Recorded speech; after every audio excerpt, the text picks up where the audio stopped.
This week's episode of the I'll Try That podcast is brought to you by the Craft Beer Marketing Awards. The Craft Beer Marketing Awards was founded in 2019 and is the only global awards competition to celebrate and focus on the growing importance of craft beer marketing and design strategy as a key to success in standing out among other brands on the market shelf.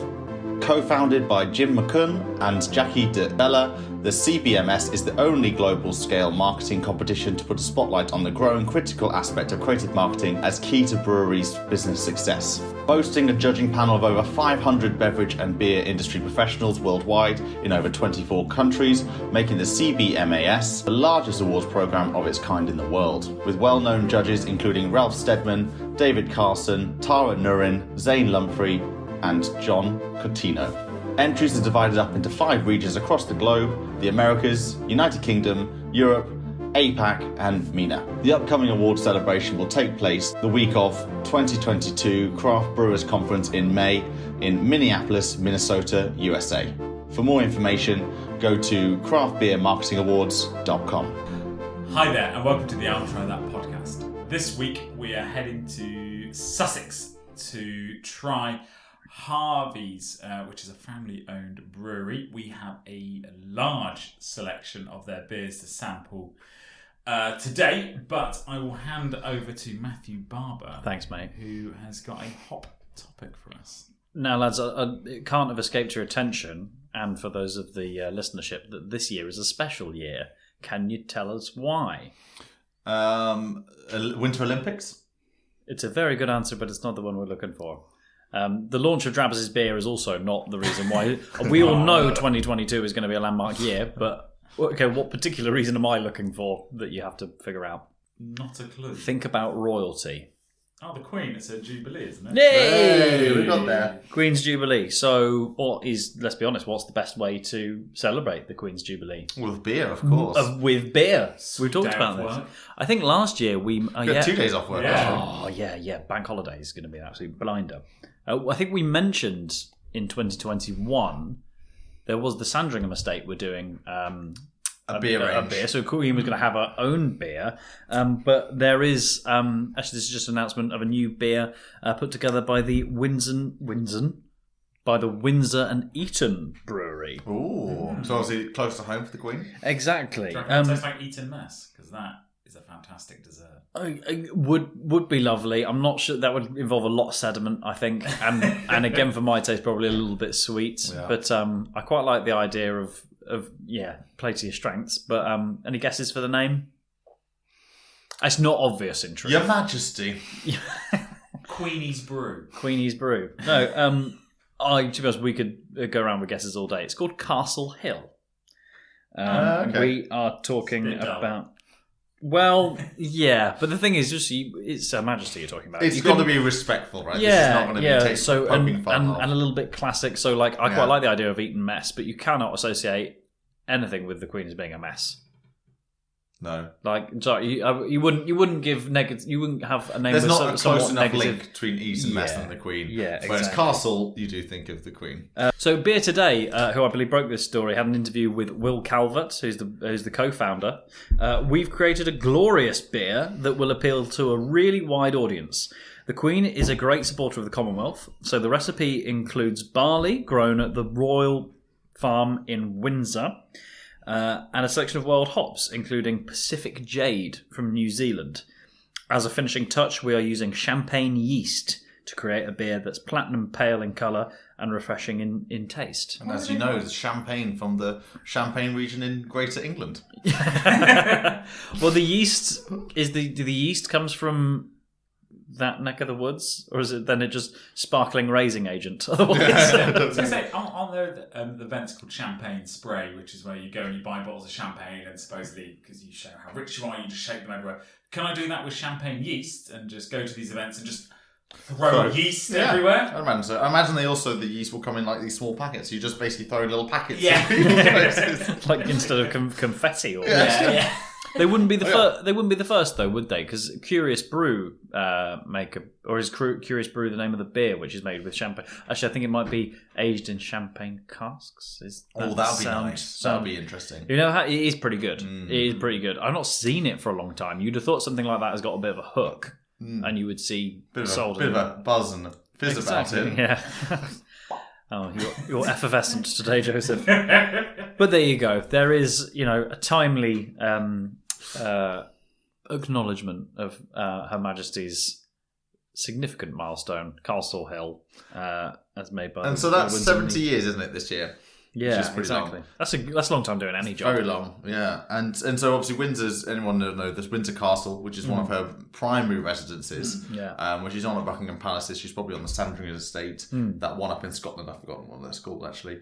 Balmoral? Balmoral, thank you. And Windsor Castle is one of her main ones. So this is, so the actual type of beer itself, not a phrase I'm familiar with, but a platinum pale ale. Well, I mean, they're playing the word it's platinum. the name of the platinum 70 years. Yeah, There's play on that. yeah, indeed. But a pale ale, that's interesting. Exactly. And Wheaton and Eton. Windsor and Eton is quite a. I've been to the brewery. It's quite a local gem, I would say. Like big, very popular, obviously, of course, around the Windsor and kind of Greater London area. But yeah, they don't come across as and they aren't, I should say, like a deep craft brewer. They are a traditional set. They've been brewing for a long time. I imagine they're very popular locally. So it seems like a really good fit, actually. This is not like the Queen's gone to Brewdog and said, right, make me a diamond. Maybe something, kind of like Punk Out IPA, but really not. I would really like to see the Queen get a tiny rebel. Yeah. The brewery and go, make me my beer. Yeah.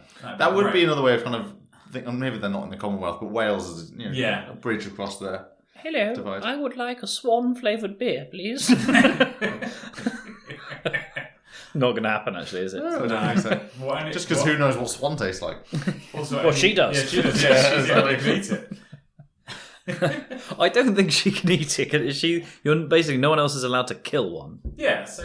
I mean, you'd have to have some fairly dark tendencies to want to just kill a swan for no reason. They're quite vicious, but... No luck killing them swans, then. Wait, then. Have you met anyone who's had their arm broken by a swan? I haven't, not personally. No. I've heard that this is an urban myth. That they can do some damage. Yeah, but the thing about breaking an arm was just almost as if someone picked something arbitrarily that was believable, but it wasn't. It could snap your neck. It was. Do you think if you get your arm broken by a swan, you've earned the right to eat it? No, because you lost. Okay. Yeah, I feel like if anything, the swan has earned the right to eat you. Yeah. I don't know. I'll write a letter to Liz and see what she says. I don't think she'll reply. Someone might, on her behalf. Maybe just please stop writing to us, Mr. Dear Barber. Mr. Barber, we've had enough of this. Please cease and desist. Let's glide on into the pursuit of happiness. Or swan on into this pursuit of happiness. Oh, this guy. Right. And we're going to talk about Harvey's. So I moved to Kent about a year ago. Right. And Kent is Not Sussex. not Sussex, but is inundated with Harvey's. Harvey's is everywhere. And Harvey's is originally from Lewes. It is the... Lewes. Thank you, Lewes. Again, I've only moved there quite recently. So your little comments are not appreciated. We're all here to learn, Matthew. Well, no, I've made exactly the same mistake a long time ago. Harvey's Brewery is the oldest independent brewery in Sussex, still a family business. The brewery has been in the guardianship of 7 generations of John Harvey's descendants since 1790, with 5 family members from the 7th and 8th generations currently working at the brewery. Oh, wow. So they're still privately owned limited companies, and Harvey's has no shares marketed for external investment, so still very much in the grasp of the family business. So I've got 6 beers in front of me that I brought for us all to try. Let me just run through, and I'll let you guys formulate. What I want to get from you guys is, what is your first impressions just looking at Harvey's? Okay, so we have their main beer, I would say, the one that you'll probably most find across bottles, mini kegs, on tap and draft is really, really big for Harvey's. So it's called Sussex Best. It's a bitter. It's a blend of 4 local hops that creates, as they say, a superbly balanced bitter. We've got on our table as well the Harvey's IPA, which is light and refreshing. They say it's meant to be a delicate, grassy and earthy hop aroma. We'll test that one out. Okay. We've got a dark mild, which is a malty and mellow. Meant to be quite soft and slightly sweet with a dry and nutty aftertaste. The old ale, rich and dark, which we had a keg of when you guys came over. Actually, we had the Sussex Best and we had the old ale, which is their rich and dark, so it's quite soft and full-bodied. Hints of dried fruits and dates. And then we've got two beers that are still very much Harvey's through and through, but they look quite different in a Harvey's way to the rest of the portfolio so far. So we've got two beers here. One that's a Tom Paine, which is a full malty palate and a bitterness to match. Not quite sure what kind of beer that is, but we'll have a look at that in a second. And Olympia, which is a refreshingly and light golden ale, a hoppy summer favourite. So maybe these are their like seasonal beers, a Tom Paine and an Olympia. So I guess I can circle back to you boys. What do you think of when you, and your first impressions when you look at these bottles? They are very, very British. When you look at them, they are... I was going to say smart and sensible. There's other words that come to mind for me. They feel very like their design of the bottle feels very minimalist skin essence for what it is. Also, they're not that out there. Does that make sense? Like they're not outrageous labels. They're not funky or crazy designs. They're very much. It feels like they're saying, "We are beer. This is beer. Drink the beer." Yeah, but they're also like it's not. They don't look tired and old. No, right? Yeah. Like it's obviously quite a like a brewery that's quite literally been around for a very, very long time. But this is like they're using full color. Across it, they haven't like relegated color to be like a supplementary thing. Like the Harvey's Best Bitter is this like quite interesting aqua turquoise color. We've got the old ale, rich and dark, which is this bright red one. So they are adding elements to it, which is quite unusual, I suppose, for a brewery that's been around. But as you're saying, quite a thoughtful and considered way. I mean, there's no doubt about who's made them. In each case, is it? That's like your headline, and then underneath it's tell you what iteration of their beer they're going for. I can't quite see. I'm going to move to see the white label. Yeah, a picture of the brewery tends to go down pretty well as well, doesn't it? So particularly for Sussex Best, because that's also their. What did we say? What maybe their flagship almost. That's it. It is. It's their best bitter, as it would be. Which, as we've covered before, is quite a very traditional English drink. Actually, is a bitter, and actually, as bitters go, it doesn't taste like a John Smith's or what are the other bitters we've had on this podcast? Tetley's. That's like a smooth, isn't it? Whereas the best bitter would be. I always think of things like London Pride as the best bitter, isn't it? Yeah, London Pride. I always think they do have one. Yeah. Was Boddington? Have we done Boddington? That is a bitter, but it'd be a smooth bitter. A smooth bitter, yeah. Because it's not like a smooth, is it? So diving back into the history of it, that they've actually been brewing, since the time of George III, William Blake, and Jane Austen. So apparently, what's the name of the town? Lewes. Lewes was known as a rebellious little town nestled in the Sussex Downs. So the name of Harvey has long been associated with the supply of beers, wines and spirits in Sussex. The family originated from London, but records of the 1790s recall the delivery of old red port, sherry and claret in Lewes and its surrounding villages. I really like to describe the whole town of being rebellious. Yeah. I just imagine them all to be slightly like, we're not going to conform to the norm. Yeah. That's And they give a list here of like the original Harvey houses, which must be like their pups back in the day. There's quite a substantial list here, actually. Yeah. Just showing the boys that there's probably like 10 plus. Yeah, 10 plus. Yeah. Yeah. So at that time, having that many pubs to sell your beers in, they've always been quite a bit of vertical integration. Yeah. Yeah, and definitely, if the Sussex Kent area, you're going to find Harvey's. It's like their stronghold, as it were, in the English country. Is that also? I might have to do a little further research on this, but we're tasting the Thomas Paine, or the Tom Paine, Tom Paine beer, which he, I believe, was an English-American-born political activist. Correct. And his writings was a bit of a catalyst for the American Revolution. That's what it said. So it's originally released for Independence Day. Oh, okay. in the US. So it launched the concept of seasonal brews for 1 month only at Harvey's. Yeah. So this was their original seasonal brew Right, okay. to commemorate the Independence Day. Yeah, because it's a bit of a... Well, I'm just thinking of linking back to the rebellious little town where this chap was encouraging the breakaway from for the US. So I found this quite interesting that actually they've put on a big section on their website that's titled 1901 to 1980, Women in Charge. And they're saying that by the 1920s, the company was heavily mortgaged and its few pubs were in a poor state of repair. It's not doing too well. Not doing too well at that point. So at the time of its incorporation in 1928, Alice, Elsie and Nora, 3 of John Maxfield Smith's daughters, I guess, were running Harvey's.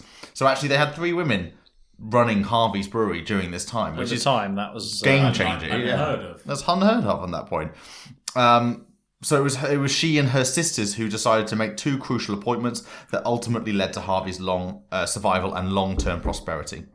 So they're just saying, I guess, that this ushered in what they refer to as the Harvey's revival from that period onwards. I've now sampled all of the beers we've got out in front of us, and I would say there is a distinctive taste that comes from every single one of them. Mm-hmm. I sipped every single one, and I started the first one. I was like, okay, step to the second one. Where did you start? So I started with the original, the Sussex Best, which is their best, their most profitable, the best one. And then I kind of moved my way along the table, sampling each one, and they all taste different, but there is a slightly underlying flavour that is consistent across all of the Harveys. It's like they've gone, right, we've got this nice tasting beer here. We're going to slightly adapt each one, but I can definitely tell that it's a Harvey's beer from the initial taste that I got of each one. I couldn't agree more. And actually, do you know what brewery sprung to mind when I was tasting these beers and thinking about the background, the heritage? You ever have a guess? Maybe come from a place called Southwold? Southwold Brewery. No, that's going to really bug me because I know who that is and I can't think of... not Adnams. It is Adnams. It is, yeah. And so every Adnams beer, although very different in there, it has an Adnams thread to it. We had that Christmas beer by M&S, which was an Adnams beer, and that tasted like an Adnams beer. So there's something about these long-standing breweries that everything they make has an underlying thread between them that feels like ownable to them, which is actually really distinctive in itself. That there is it's very difficult to have like a taste palette that is ownable to someone. Yeah, indeed. Yeah, and that's surprising because we try lots and lots of breweries on this podcast, and we try all of their beers, and all of their beers taste different. There's not a consistent thread to go through all of them, but Harvey's has that underlying flavour that it's almost the aftertaste. It's not so much the initial hit; it's the aftertaste of every single one of these beers. We got 6 in front of us, and I could sip all of them, and they would all taste different. But they kind of all end the same. Yeah. Which is impressive. Where are you leaning more towards? Because we've got a whole selection here. I like the best bitter, so that's why I find myself leaning first. Which you'd be fitting into the highest category that they have because that's probably their best selling beer as well. I think their IPA is quite an interesting one. It's obviously not a hoppy, Citra, Simcoe, hopped IPA. So, they're saying that their IPA was actually once a mainstay brand of countless traditional breweries. As we know, we've covered the traditions and the heritage of IPA before. But it was always often referred to as an ordinary bitter. So by way of differentiation. So if you've got a best bitter being a type of drink, and then IPA at that time was known as a ordinary bitter, which I didn't know. That's quite interesting, actually. That there is little that is ordinary about it when it comes to an ordinary beer. So they say that with their IPA, they're using premium malted barleys and local aroma hops, trying to be light and refreshing. So I can kind of get it's more hoppiness in an IPA as you'd expect. But, as we covered, that's just really the kind of the style of the beer rather than any kind of Indian influence. Yeah, I think I'm registering myself as their unique flavour is to do with the hop profile. So I think I'm kind of liking these ones that are a little more malty. So I'm also now just trying the Tom Paine, which again I don't even know what. Yeah, we said we're not completely clear on what type of beer that is. But then equally for the dark winter beer as well, that's quite nice. I think it's got a little more malt going on. I think I'm going to go a little bit off field for my personal taste buds, and I'll throw it out there. I'm not the biggest fan of all of these Harvey's beers. I think they're fine. Would be my description, but I'm really swinging towards the old ale. Interesting. Dark, which isn't something I would normally go towards. I'm very much a that's not ale like fan, Ruby that's not ale like you at fan all. and all that sort of stuff. But the old ale, rich and dark, is I think the one I prefer the most out of all of the beer. That is interesting. Is it because I'm getting that it's quite like nutty as more of a more of a hit with it, and even though that hit is that kind of darker, more complex, flavour profile, it stands out the most. Yeah, I think that's what I'm really finding is actually out of all of the 6 that we're having, as you said, there's a common theme. They are different in their own right, but actually that one stands out the most out of the rest of the rest of the flavour profile. It's the one most different from all of the other beers. It's the one that I find the most unique. Yeah. It's probably, again, with the stuff that we do on this show, is it stands out because we do a lot of pale ales. We do a lot of pale ales, IPAs, West Coast IPAs, American IPAs. So to do something which is what I think of as being the more malty beer, it's kind of in an area that we don't deal with as frequently as we find ourselves dealing with on a week by week basis. It's interesting because obviously this is I guess looking at the 6 on the table, this is angled towards a different type of consumer. Yeah. You can. The label tells you that, I suppose, doesn't it? It's not like you've got Tiny Rebel artwork over the front. Or making energy drinks. Yeah, exactly. And I'd say actually for that group of consumers, just to kind of profile, I guess, and be a bit, will be a bit stereotypical. It's fair to say, that they've got quite a, bit wealthier than your average consumer. They probably are quite. They gravitate towards the same type of they're quite brand loyal in a lot of ways, especially their brewery loyalty. So actually, and they usually would probably have when it comes to their types of beer, they'd usually have a favourite and they'd stick with it. But actually, to show that Harvey's has got 6 beers that will cater towards that type of consumer, I think shows that those consumers, more traditional consumers, let's say, who might have only ever had 1, maybe 2 options, but are looking for more options in that sphere. That's not too dissimilar from what we're understanding is looking for a Napier, a double dry hopped IPA. They're just looking for something in this lane. But just a question for that then. Do we think this kind of brewing will survive? My thinking is that I don't think it will. Yes, they have a core market right now of people who are looking for that and everything like that. But we look at maybe new and up and coming drinkers and everything along those lines. Do we think it's going to be consistent, or are we going to be looking at a decline? I'm wrestling. It's a good question because I wrestle with this a lot because you look at these other breweries that who've been around for hundreds of years, right? 150 years, Adnams, 180 or whatever years this is for Harvey's. I've forgotten exactly the number. So.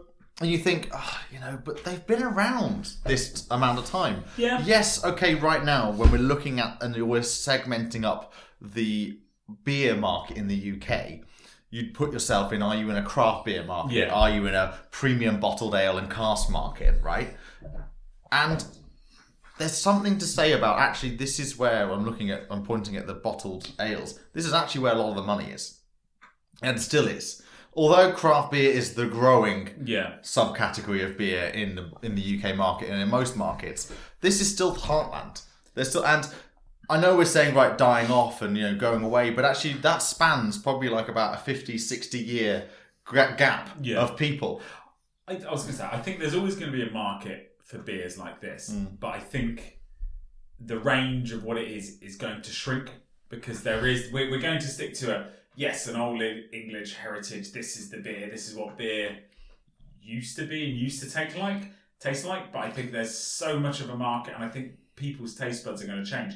And I think there's so much of a market for craft beer that is just growing at the moment, and the amount of flavours and choice and options. Sorry, Matt. I'm going to just respectfully, not disagree too hard, but I think these guys will always be here. Yeah. And actually, it's your beer drinkers typically. your craft beer drinkers versus your, what should we call this? strong- Affectionately called the ale drinkers, I suppose. Premium bottled ale is the actual category. I'm not saying the craft beer industry is absolutely blowing up, but I also think that they that as a sort of sector of the market are the ones who are going to be more vocal, the ones you're going to hear about more. Absolutely. They're the silent majority, maybe, the ale drinkers, and I think a lot of your beer drinkers as a whole population, this is the sort of stuff that they're going to grow into. Yeah. I also think as well, like, this is the premium bottled version of craft right now. You know, like, you're seeing 6 beers on the table, which is all within a certain lane, but different if you like these different things. So I think actually what we're seeing is an influence, like these older or more established breweries reacting. This is the reaction to what's happened over the last 10, 15 years of craft brewer and the grow of it. They're looking at their portfolio. Maybe they only ever had, you know, the Sussex best bitter, and now they've got this at least 6 beers. They have more, you know, looking at their website. I think the way I'm thinking, when I first started drinking, first started getting into ale and beer, I would only stick to the traditional kinds of beer that had been out there and brewed. But now, as I've moved through, I've realised this is my own personal opinion, that there is better brewers and better craft beer creators out there, and I've gone from liking the traditional and enjoying the traditional to now moving forward into the more experimental, the more newer, the more breweries that are creating these different kinds of beers, these different fresher beers. I feel a lot of this tastes very similar to me, and I think there's just an underlying taste to it all, and I think there are more exciting things out there, but my taste buds have, this is my personal opinion, my taste buds have changed, and I prefer something a little bit more different. I'd be interested, actually. I think you'll find yourself probably gravitating back towards these kind of beers at a certain age group. I think you'll find that want and need for, you know, incredibly different, you know, bubblegum IPAs, all this stuff. I never hate that. Well, use a term like better craft brewers, and I think you're talking about the craft beer industry. So, like, these guys have been around for a long time, and as Matt said, I think they'll be around for a lot longer. Yeah. Obviously, they're looking around to see, well, what can we do to ensure we are around for another 100, 150 years? Yeah. I think this is Harvey's answer to it, you know, as they say, well, we'll provide more around our heartland of beers.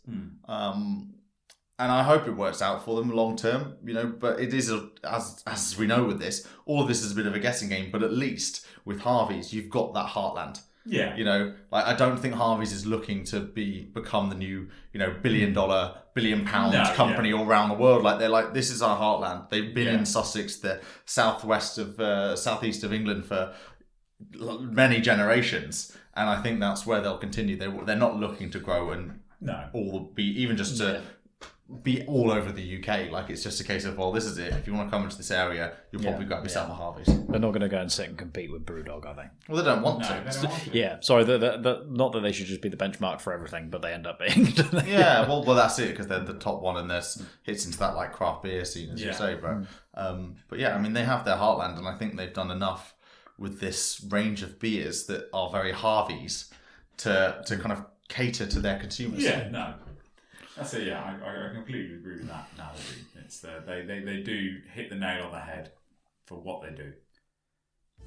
And that's all we have time for this week's episode of the I'll Try That podcast. And so from me, Joe, Rich, Barber, and Simo, goodbye. Don't forget to follow us on Instagram, Twitter, I'll try that podcast.com, and watch us on YouTube. Goodbye now.